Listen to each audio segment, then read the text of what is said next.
How's it going, everybody? RazingHel here, and welcome back to another episode of MODlight. I know we have been on a bit of a hiatus as of the past month or so, but there was a mod that I recently ran across that I thought was simply too good to forgo pretty much making an episode to at least showcase it. Okay, so the first mod that we're going to be looking at here is called Gesture Items by Potter Lee. Now, Potter Lee, as a modder, has some other fantastic mods as well, so there is certainly worth following. This is all written in Chinese, I believe, but there is a translated English version of it posted on the actual workshop page. So let's get into it, and I'm going to pretty much explain a bit how Gesture Items works. Okay, so here we are in our sandbox, and I need to build a few weapons. We're going to have a weapon. We will want a walking cane, for example, and then probably some tools as well. So we're just going to have a pickaxe, and a regular axe, a shovel, and a hammer. And now we're going to start assigning these things to the quick selection menu. So as you can see right now, I have a few things already assigned. They're not currently in my inventory.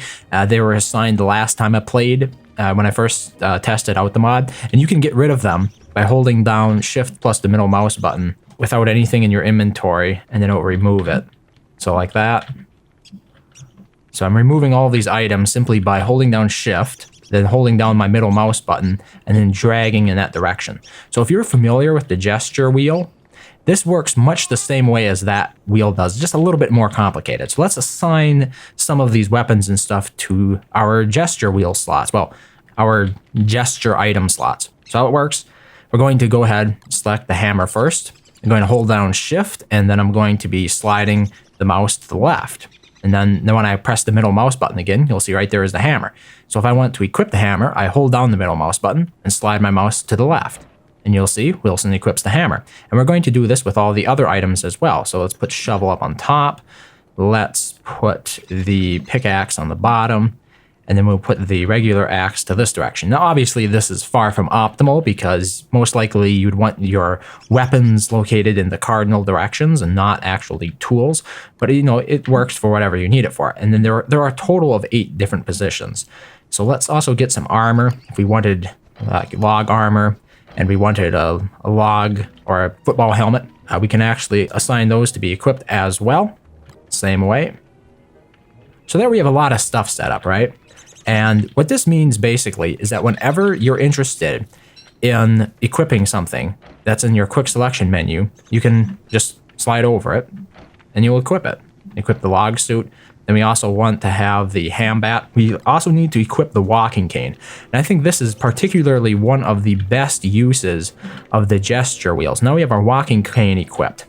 And then let's switch back to the ham bat. And now, whenever I hit the middle mouse button, Wilson will just automatically swap between the walking cane and the ham bat. And if you're familiar with any sort of advanced kiting techniques in Don't Starve, you'll realize how much easier this is probably than pressing 1. For me anyway, pressing 1 on the keyboard was never necessarily convenient. I would much rather press the middle mouse button to swap between these two weapons. And now that they're both assigned into this quick selection where I don't have to worry about them being in slot 1 to work, this makes it a whole lot easier for me. So I'm really a big fan of this quick selection.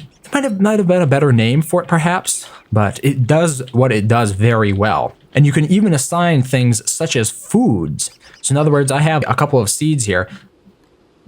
Right, so now that my seed is equipped, or I have these pile of seeds equipped in this quick selection menu, I can just hover over it and you'll automatically eat them. So it's not limited to weapons, and I think that's an important distinction to make.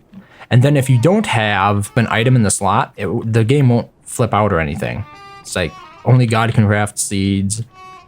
I forgot how to craft seeds. So there are a lot of custom lines that are associated with this mod that relate to you not having the item in question in your inventory currently. So that's another really neat thing about it, is it's not going to forget these items the minute they drop out of your inventory. So I think it is a very versatile and promising utility at the moment that really, much like the gesture wheel, I would feel comfortable including it in the base Don't Starve experience. Now, I know that there are hardcore players out there who would severely disagree with any sort of changes made to the base formula, but this is one of those quality of life improvements that just feels so intuitive that it should have been in the game to start with. So again, can't say this enough. The Gesture Items mod by Potter Lee is one of the best new mods that I've encountered in the past couple of months.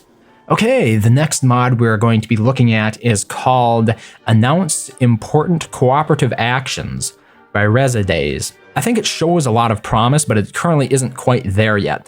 So let's talk a little bit about what Announce Important Cooperative Actions does. It'll automatically produce an announcement whenever somebody fabricates, starts burning or breaking things, or dies to bosses, or kills followers, any of that kind of stuff. The one way it's limited, I think, is the fact that there is not enough configuration options for it. If you could configure the exact sort of messages that the player will, or that the players in that world will see, I think it would have a lot more potential, because there are some things that players might not necessarily find important that others will. So being able to have that flexibility in terms of how the mod can be configured, I think would be quite important. For example, let's go ahead and we're going to be building a new improved farm here. So we build that, and you'll notice up here on top it says an improved farm has been built by me. And the same thing applies to pretty much any structure. So in other words, if I go ahead and I decide to burn it down with a torch, or a torch has been made by RazingHel. So it told everybody that I made a torch, which could potentially be used to grief player bases. Then we also have things such as the hammer. So let's equip that. I'm not sure if does it do a message for the hammer? No, it doesn't do a message for the hammer, but it does do a message for the torch. So like, for example, we can hammer this down. It says an improved farm is being hammered by me. And then the same would happen if I went ahead and decided to burn something. So let's put down a bee box here. This is the bee biome after all. A bee box has been built by RazingHel. Announces it right up there. Let's light that on fire. This is a bee box has been lit by RazingHel. And now we're going to cause an entire problem here. Let's get the ice flingomatic up before this entire biome burns down. So anyway, you can see the importance of this for games, especially where the players in it are perhaps not known to the hosts, and just being able to know exactly who is doing what at certain times can be both helpful in terms of cooperation, as well as preventing, like preemptively preventing griefing in the game. So in other words, if we get a deerclops, for example, you'll see, okay, we have a deerclops now. Oh, let's go ahead and kill him. And you'll notice that it announces this as well. So a deerclops has been killed.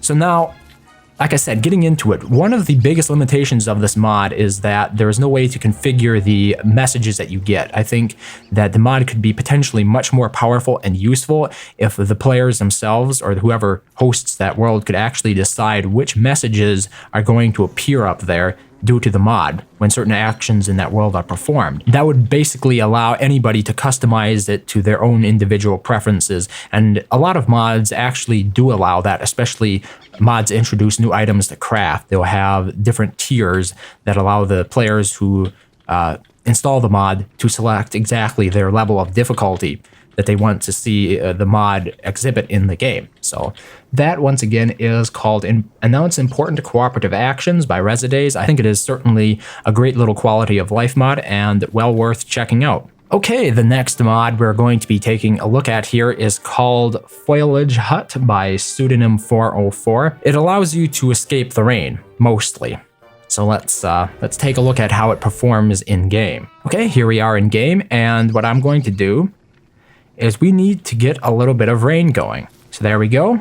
Our football helmet obviously soaks up about 20% of that, but then let's go ahead and find our Foilage Hut, just like that. If you're interested in what it requires, it costs 4 foliage, 6 twigs, and 2 rope to craft. And basically it performs the same function that a tree does. So if I stand under this, you'll notice that I'm still getting wet. But if, for example, I go ahead and craft a pretty parasol, now you'll notice that normally I'm still getting wet, but if I walk under here, the rain is going down, the saturation is going down, the wetness is going down, and the same thing if I stand under a tree. So basically it's the equivalent of a tree, and therein lies the problem. Now I personally think it's a great idea to have a permanent structure like this that is basically the rainy day equivalent of a campfire or an endothermic fire pit, because we currently don't have one of those, and rain can be a serious problem in certain seasons of the game, especially in games like Shipwreck. Now obviously Shipwreck does not in Don't Starve Together, but I think there's certainly a case to be made for a structure such as this. However, I feel this structure is way underpowered. If I need a pretty parasol and headgear just to avoid getting wet while standing in one stationary location, wasting a whole lot of opportunity that I could be finding elsewhere in the world, I think you have to have a really compelling stationary item to make that feasible. So in other words, like right now, I took my football helmet off, and obviously my rain is going up, even holding the pretty parasol. Same thing under the tree. So basically, I haven't looked at the code for this, the Foilage Hut, but from where I'm standing, it looks like it performs the exact same function as a tree. The problem is there are trees basically all over in the world. Why would I invest more in building a foliage hut? Maybe this is simply something I don't understand, but I think it needs to be buffed. I think it is a good idea, but I think it needs to be buffed a bit before it really comes into its own and is sort of able to be the stationary equivalent of like a fire pit in the winter or an endothermic fire in the summer. Last but not least, we have the Deluxe Cooking Pot by Jan Kiwin. It says, "Don't starve, cook more and better." If we go into configure pot, you can see we can actually control the recipe difficulty to build the deluxe crock pot, as well as a fresh bonus cooking time. So in other words, this crock pot will reduce the cooking time of the foods put in it by a certain percentage. You can control this, like I said before. One of the things that a lot of good mods do